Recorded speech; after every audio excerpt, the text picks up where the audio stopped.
Butembo se mobilise pour combattre l'épidémie d'Ebola. Des mesures de surveillance ont de nouveau été restaurées au poste d'entrée de la ville. Les passants sont de nouveau appelés à se laver les mains et à se soumettre au contrôle des températures. C'est le cas à la barrière des Kangoté où notre reporter s'est rendu ce vendredi.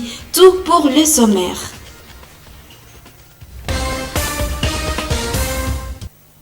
D'abord, cette information dans l'église catholique, le chemin de la croix a débuté ce vendredi 19 février 2021, un exercice spirituel qui permet aux chrétiens de revivre la passion du Christ.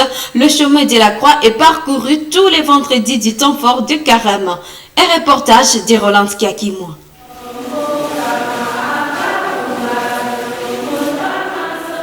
À 16h, les fidèles ont débuté avec le chemin de la croix ici à la cathédrale Mater Ecclesiae de Butembo.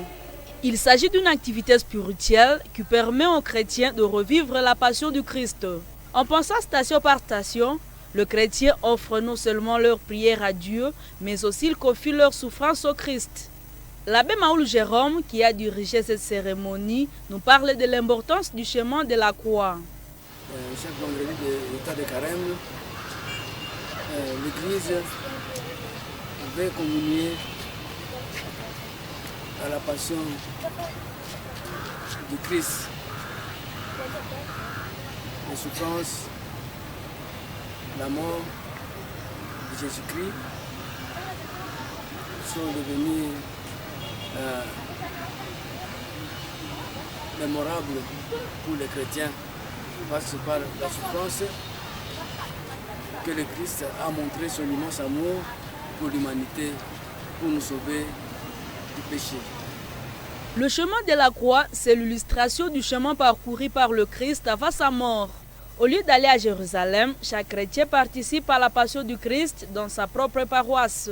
Cet exercice spirituel s'effectuera chaque vendredi jusqu'à la fin du temps fort de Carême.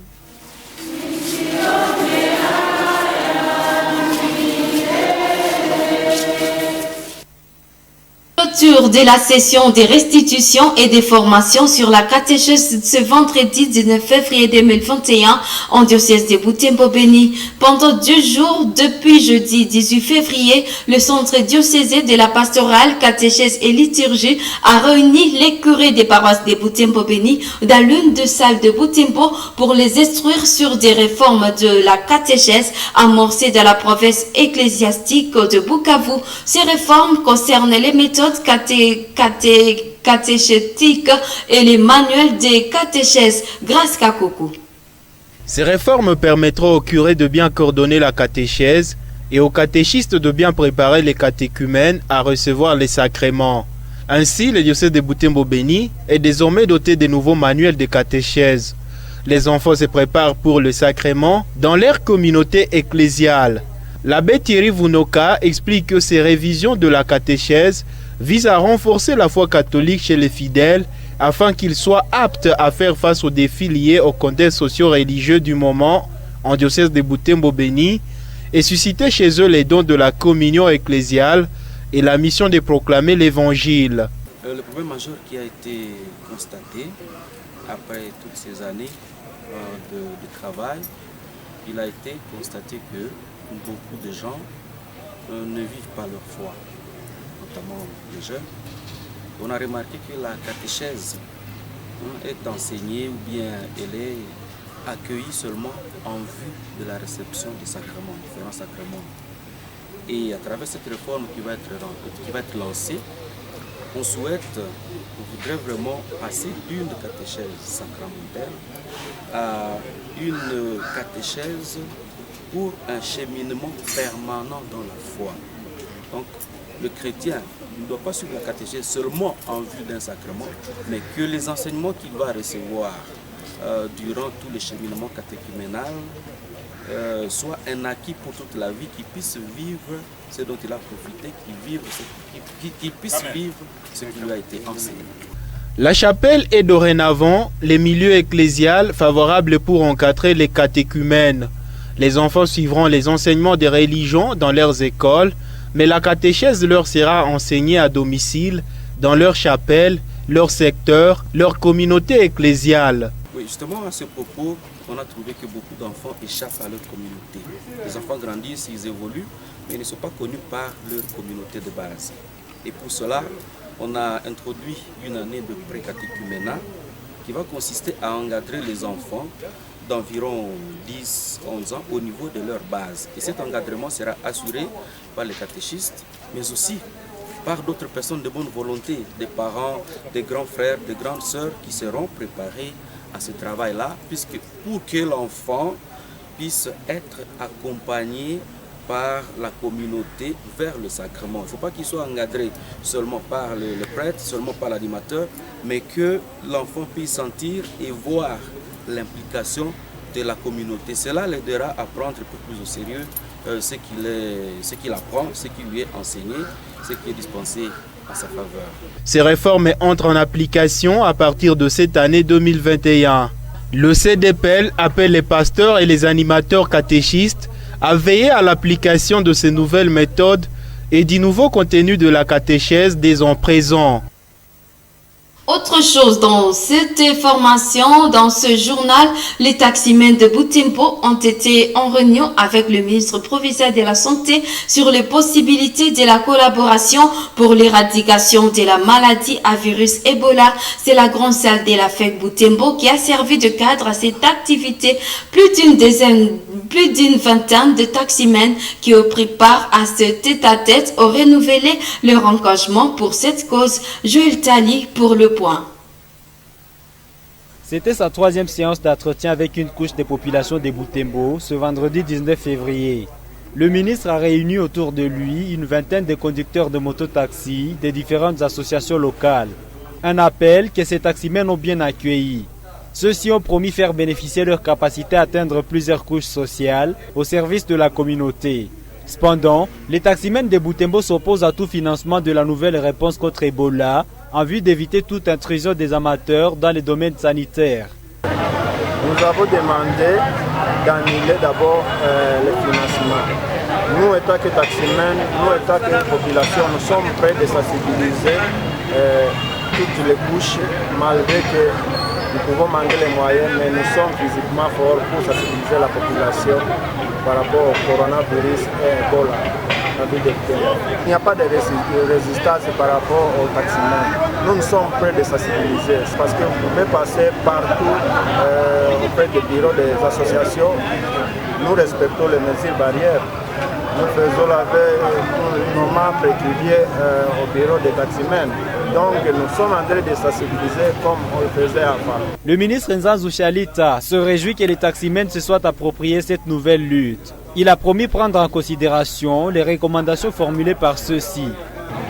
Ils comprennent que la menace elle est là et que comme la plupart des malades utilisent la moto pour se déplacer, ils ont compris qu'ils sont à risque et ils prennent l'engagement de se prévenir et contre Ebola et contre la COVID-19. Débuté mercredi dernier, c'est ce samedi 20 février que le ministre compte boucler cet entretien avec la population de Butembo. Depuis sa déclaration, l'on notifie plus de 6 cas de la maladie à virus Ebola en ville de Butembo. Parmi eux, 4 décédés, dont 2 hommes et 2 femmes. Nous l'avons dit dans les titres, Butembo réactive la surveillance épidémiologique pour faire face à la maladie à virus Ebola déclarée dans la ville depuis le 6 février dernier. 2 points de lavage de mains et de dispositifs de prélèvement de température ont été remis au poste d'entrée de la ville. Ceci pour surveiller les trafiquants. Joël Tali, une fois de plus.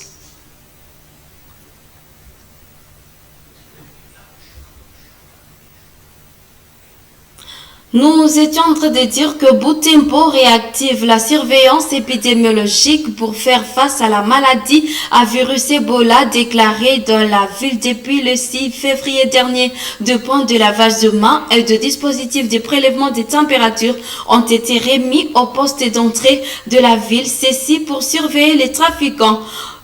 Pour toutes nos excuses pour ces soucis techniques.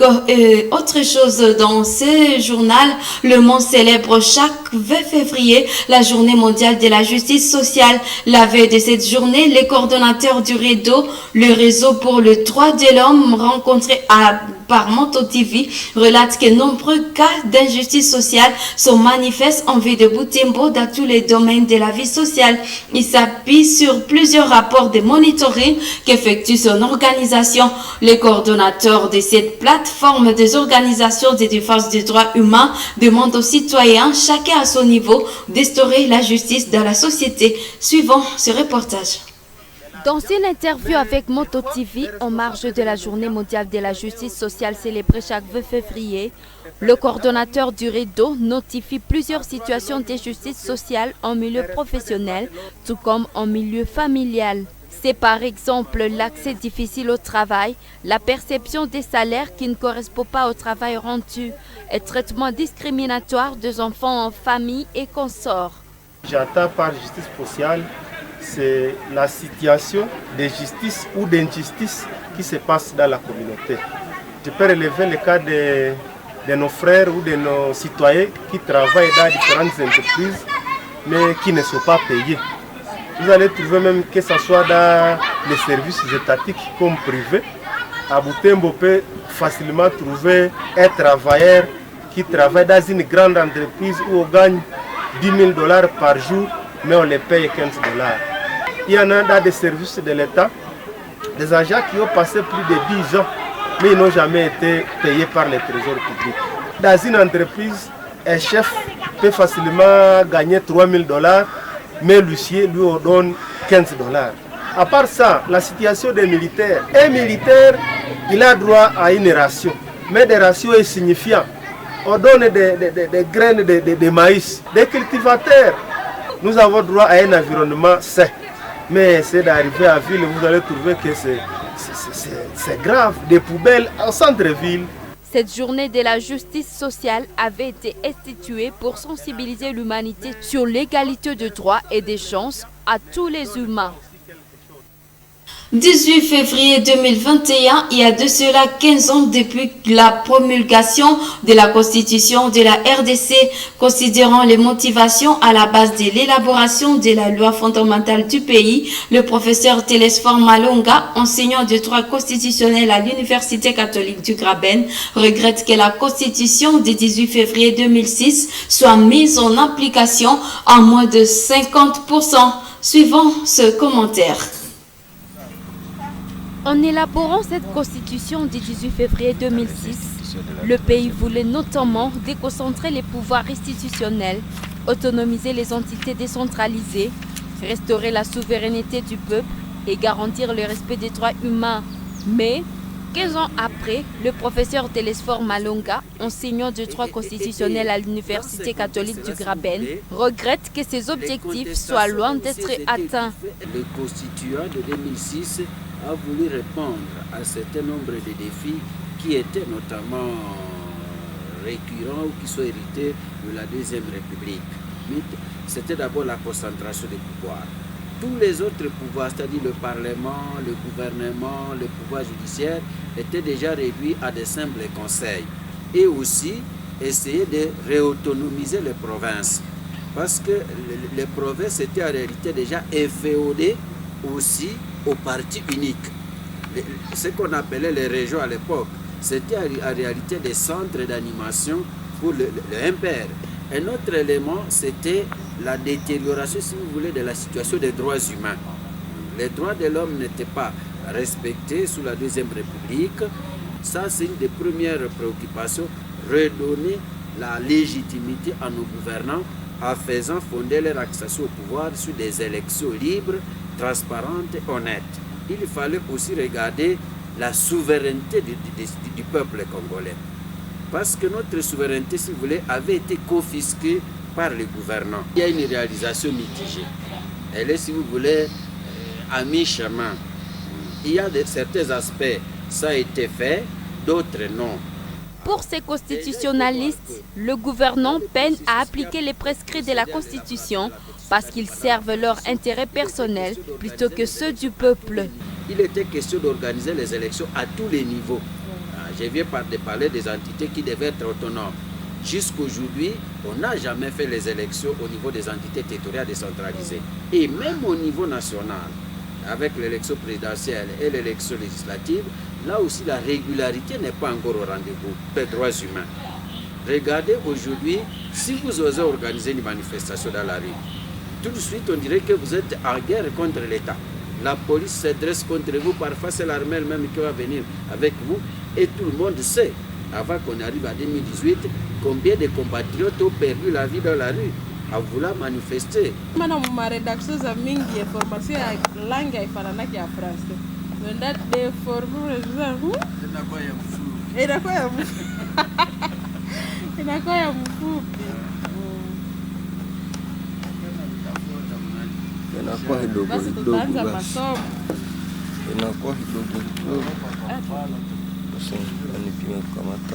Tu es parti de la Cour constitutionnelle parce que le président Tshisekedi a voulu nommer des magistrats là-bas et peut-être l'FCC voulait encore contrôler.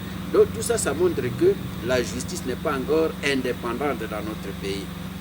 Si je peux parler à terme de ça, vous savez, la Constitution compte 229 articles, bon, voilà. Mais par rapport à ce que, aux dispositions que je viens d'indiquer, je peux dire qu'aujourd'hui, notre Constitution, elle peut être respectée peut-être à 45%.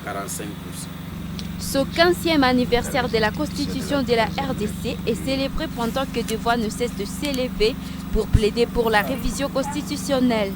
Objectif, adapter la loi fondamentale aux réalités du pays. Nous revenons sur cet élément annoncé dans notre sommaire. Butembo réactive la surveillance épidémiologique pour faire face à la maladie à virus Ebola déclarée dans la ville depuis le 6 février dernier. Des points de lavage de mains et des dispositifs de prélèvement des températures ont été remis au poste d'entrée de la ville. Ceci pour surveiller les trafiquants. C'est un reportage de Monampenzi Mantekeli. Nous sommes à la barrière Kangote, à la sortie nord de Butembo. C'est à peine quelques jours que ces gros tanks équipés pour le lavage de mains se trouvent à cet endroit.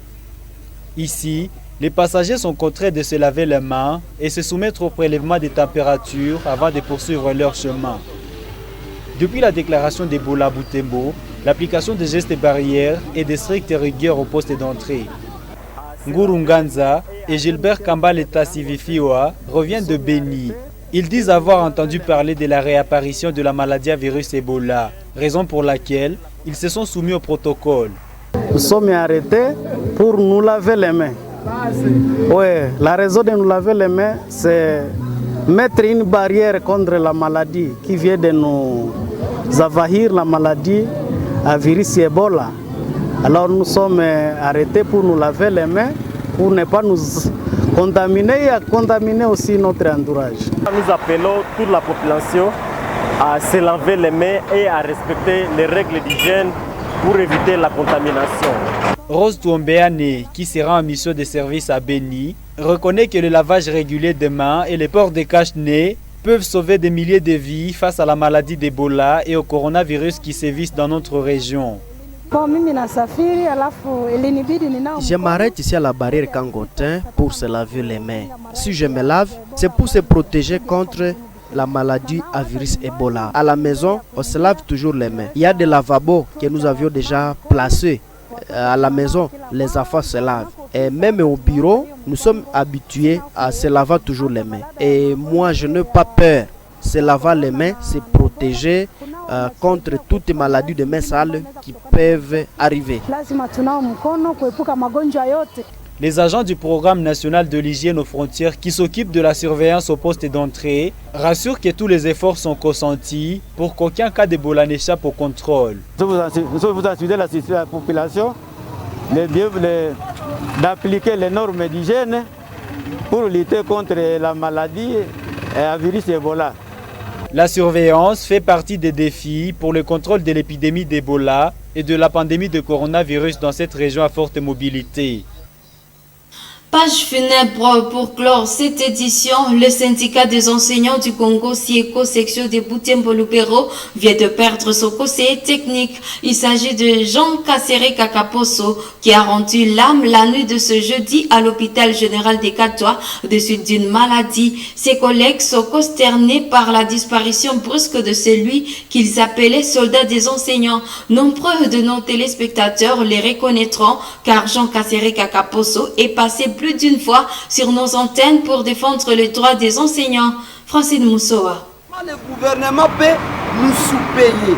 Et c'est comme ça que nous arrivons chez les prophètes comme celui qui représente les ministères. Et nous pensons qu'il faudrait qu'ils transmettent ces messages jusqu'au niveau du ministère. Nous avons organisé même une marche de soutien dans cette ville ici pour soutenir la gratuité. Mais nous avons constaté que le gouvernement nous a trompés. Monsieur Kassere Kakaposo ne plus. Pour lui, c'est cet homme qui a milité pour les droits des enseignants de son vivant. Ces images datent du 22 octobre 2020 et font preuve de son militantisme. Ces 5 dernières années, il a abandonné l'enseignement et a consacré son énergie dans les syndicats des enseignants du Congo SIECO, où il a milité pour les droits des enseignants. Une lutte que personne ne pourra accomplir, regrette cet enseignant de mathématiques à l'Institut Martin Guinézo.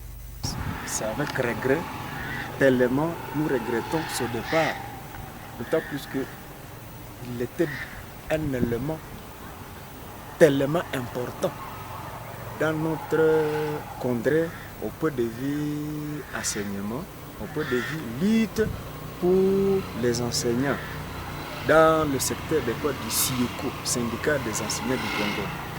Reconnaissons qu'il était d'abord tellement courageux dans le sens de faire des tours dans des écoles pour s'imprégner de la situation de chacune des écoles, là où il y a des problèmes entre autorités et enseignants. Autorités, disons, les enseignants et les préfets, soit avec les autorités scolaires.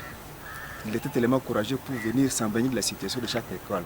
Les enseignants du SIECO sont consternés par la perte de ces défenseurs courageux de leurs droits.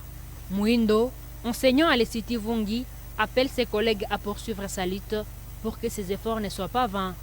Lorsque j'ai appris ça, j'ai été tellement touché. Et ça m'a vraiment touché profondément et je n'ai pas compris dans quelles circonstances notre camarade est parti si vite alors qu'il était en train de mener un combat tellement louable pour la défense des droits des enseignants. Et donc pour nous c'est une perte énorme. Nous ne comprenons pas comment est-ce que notre camarade est parti comme ça. Et de lui, en tout cas, c'est un véritable soldat des enseignants. Il a toujours défendu valablement et loyalement les enseignants. Donc qui sont longtemps martyrisés, mais aujourd'hui, grâce à leur combat, il y a quand même des avancées significatives. Le programme funéraire prévoit la levée du corps à la morgue des Katoa à 8h30 de ce mercredi 20 février et l'enterrement c'est à Lukanga. C'est la fin de cette édition. Merci à vous de l'avoir suivi. Bon week-end chez vous.